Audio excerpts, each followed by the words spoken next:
Hey, need a boost without the crash? Head over to dubby.gg, that's dubby.gg, for all your energy drink needs. No sugar, no fillers, just clean focus and serious flavor. And here's the kicker. Use the code REALREAL, REALREEL, at checkout and score 10% off your order. That's REALREAL, one word, for 10% off at dubby.gg. Fuel up, stay sharp, keep it real. Looking for chills that crawl up your spine and reviews that cut deeper than a butcher's blade?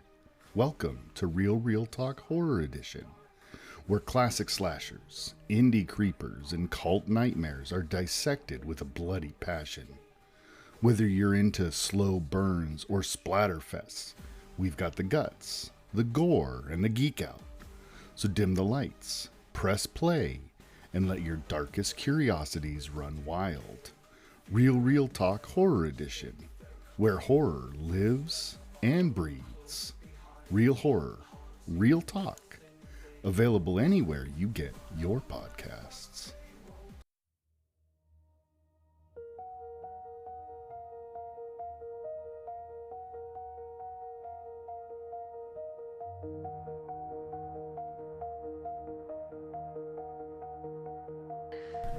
Hey everyone, and welcome to Real Talk Grimm Edition. I'm your host Josh, and this is the place where we dive into the dark, whimsical world of the Brothers Grimm. Whether you're a longtime fan of fairy tales or just starting to discover them, you're in the right spot. Each episode, I'll read a classic Grimm's fairy tale and then explore its deeper meanings, lessons, and how it may apply to our modern culture. From the well-known stories like Cinderella to more obscure ones that still carry a punch, we're going to get into what makes these tales so timeless, and sometimes downright eerie. But this isn't just about reading stories. It's about peeling back the layers and looking at what these stories really teach us. The Grimm brothers didn't shy away from showing the darker side of life. And in many ways, those darker elements hold some of the most powerful messages.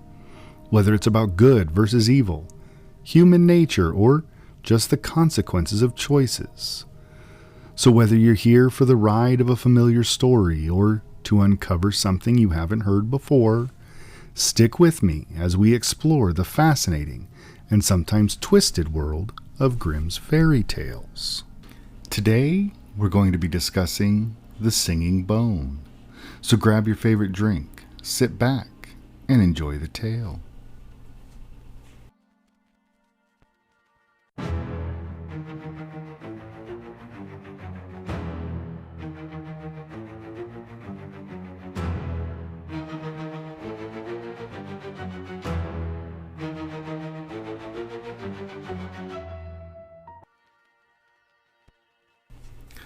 The singing bone. In a certain country there was once great lamentation over a wild boar that laid waste to the farmers' fields, killed the cattle, and ripped up the people's bodies with his tusks. The king promised a large reward to anyone who would free the land from this plague. But the beast was so big and strong that no one dared to go near the forest in which it lived. At last the king gave notice that whosoever should capture or kill the wild boar should have his only daughter to wife. Now there lived in the country two brothers, sons of a poor man, who declared themselves willing to undertake the hazardous enterprise. The elder, who was crafty and shrewd out of pride, the younger, who was innocent and simple from a kind heart. The king said, "In order that you may be the more sure of finding the beast, you must go into the forest from opposite sides." So the elder went in on the west side, and the younger on the east. When the younger had gone a short way, a little man stepped up to him. He held in his hand a black spear and said, "I give you this spear because your heart is pure and good. With this you can boldly attack the wild boar, and it will do you no harm." He thanked the little man, shouldered the spear, and went on fearlessly. Before long he saw the beast, which rushed at him. But he held the spear towards it, and in its blind fury it ran so swiftly against it that its heart was cloven in twain. Then he took the monster on his back and went homewards with it to the king. As he came out at the other side of the wood, there stood at the entrance a house where people were making merry with wine and dancing. His elder brother had gone in there, and, thinking that after all the boar would not run away from him, was going to drink until he felt brave. But when he saw his younger brother coming out of the wood, laden with his booty, his envious, evil heart gave him no peace. He called out to him, "Come in, dear brother, rest and refresh yourself with a cup of wine." The youth, who suspected no evil, went in and told him about the good little man who had given him the spear wherewith he had slain the boar. The elder brother kept him there until the evening, and then they went away together. And when in the darkness they came to a bridge over a brook, the elder brother let the other go first, and when he was halfway across, he gave him such a blow from behind that he fell down dead. He buried him beneath the bridge, took the boar, and carried it to the king, pretending that he had killed it. Whereupon he obtained the king's daughter in marriage, and when his younger brother did not come back, he said, "The boar must have killed him," and everyone believed it. But as nothing remains hidden from God, so this black deed was also to come to light. Years afterward, a shepherd was driving his herd across the bridge and saw lying in the sand beneath a snow-white little bone. He thought that it would make a good mouthpiece, so he clambered down, picked it up, and cut out of it a mouthpiece for his horn. But when he blew through it for the first time, to his great astonishment, the bone began of its own accord to sing. "Ah, friend, thou blowest upon my bone. Long have I lain beside the water. My brother slew me for the boar, and took for his wife the king's young daughter." "What a wonderful horn," said the shepherd. "It sings by itself. I must take it to my lord the king." And when he came with it to the king, the horn again began to sing its little song. The king understood it all, and caused the ground below the bridge to be dug up, and then the whole skeleton of the murdered man came to light. The wicked brother could not deny the deed, and was sewn up in a sack and drowned. But the bones of the murdered man were laid to rest in a beautiful tomb in the churchyard.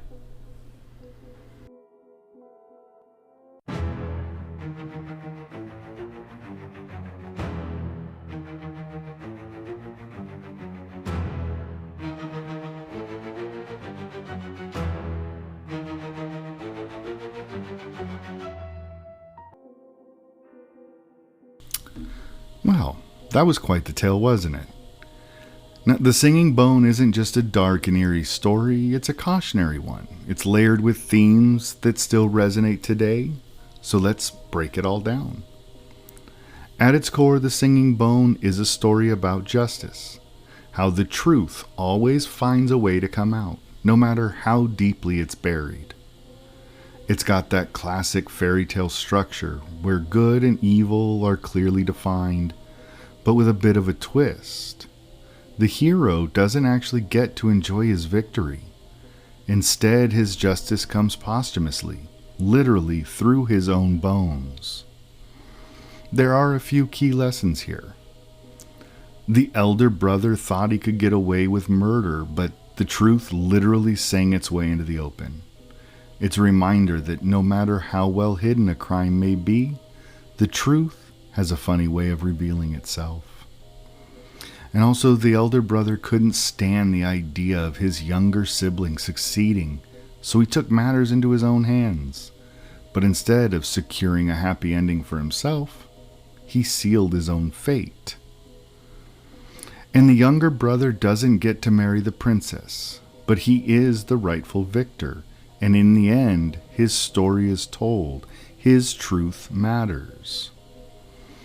And the elder brother's crime doesn't go unpunished, and when the truth is finally revealed, he meets an appropriately grim, sorry for the pun, end. So you might be thinking, okay, interesting fairy tale, but what does it really mean for us in the modern world? Well, actually, quite a lot. So we see versions of this story all the time. People betray their colleagues, friends, and even family members for power, money, or personal gain. Maybe not as dramatically as in the Singing Bone, but the idea remains the same. Just like the elder brother tries to steal the credit and the rewards, people today manipulate, lie, and cheat just to get ahead, but history shows that eventually the truth catches up with them. And the Singing Bone is a perfect symbol for whistleblowing, when someone exposes corruption, even if the guilty party thought they had covered their tracks. It's like those real-world cases where people reveal hidden crimes, government scandals, corporate fraud, even injustices in everyday life. The lesson? Well, the truth has a way of getting out, whether through a magical bone or a determined journalist. And this is one of those fairy tales that reinforces the idea of what goes around comes around, the idea of karma. It might not happen immediately. Sometimes, like in the story, it takes years. But in the end, wrongdoing tends to have consequences. People who cut corners, cheat, or deceive others often think they've won, only to have their actions come back and haunt them later. The younger brother isn't trying to win the contest out of selfishness. He's doing it because he's brave, kind, and worthy. In today's world, we see this with people who do good things not for attention or reward, but simply because it's the right thing to do.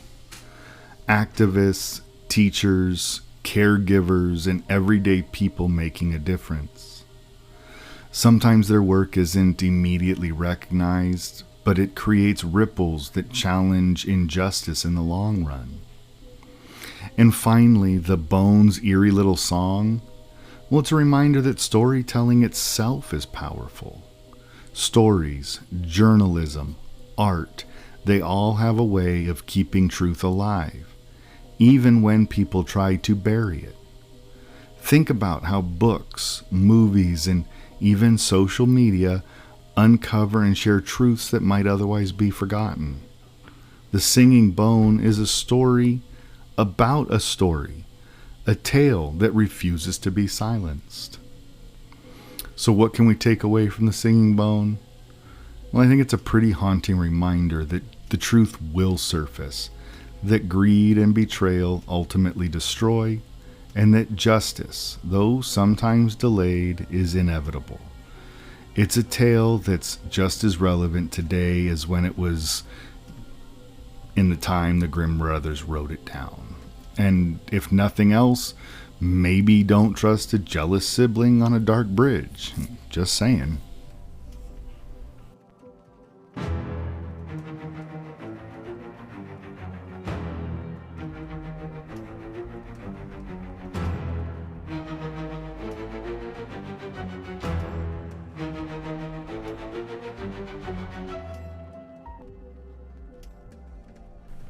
And that's going to wrap up this episode of Real Talk Grimm Edition. I hope you enjoyed diving into the Singing Bone and its deeper meanings as much as I did. If you like what you heard, be sure to subscribe so you don't miss future episodes. And if you have thoughts on today's tale, whether you agree, disagree, or have your own take, I'd love to hear from you. You can reach out on social media at Real Talk on Instagram, Threads, and Blue Sky. Or send me an email to therealtalk@gmail.com. Let me know what you think or just say hi. And if you're enjoying the show, consider leaving a rating or review. It really helps others find us and it keeps the conversation going.